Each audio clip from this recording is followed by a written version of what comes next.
انا لوحدي طول الوقت. يعني انا عندي صحاب بس طول الوقت بحس نفسي ان انا برضو لوحدي، لان انا مريت بازمات صحيه كتير وعملت عمليات خطر جدا جدا، وفي منهم عمليه انا كنت هموت فيها. انا ما لقيتش حد سال عليا. معقولة؟ والله العظيم ما حدش جالي المستشفى.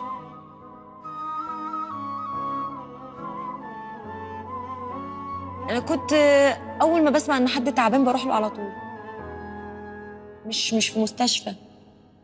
ما بطلش سؤال، انا من النوع اللي بزن على اصحابي كمان.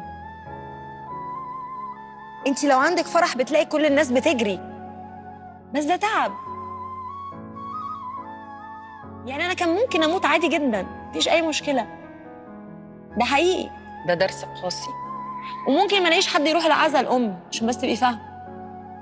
الازمات اللي جت ورا بعض وما لقيتش حد جنبي دي قوتني جدا. قلت في 60 داهية اي حد، اقعد لوحدي ايه المشكله؟ انا هبسط نفسي بنفسي، مش بكتر الناس على فكره. ده ممكن يكون معايا شخص واحد او واحده بس بمليون اي حد من اللي حواليا دول، لان كلهم كدابين، كلهم. وانس انتي بتقعي تلاقيش حد جنبك، بس طول ما انتي قويه تلاقيهم كلهم حواليكي وتحت رجليكي كمان.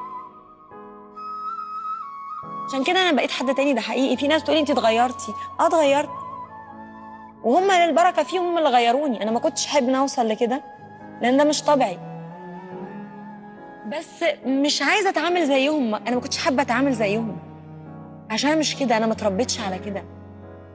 انا عايزه اقول لك انه انا متربيه على اصول معينه، ان احنا طول الوقت نقف جنب الناس، ما تقابليش الاساءه بالاساءه. ده من وانا صغيره متعلماه، من وانا في المدرسه اتعودت على حاجات كده من وانا صغيره، فكبرت عليها، فاهماني؟ فعمري ما فكرت ابدا ان انا ما اسمع حد تعبان ما اروحلوش، او حد بيموت منهم ما اروحش اعزي.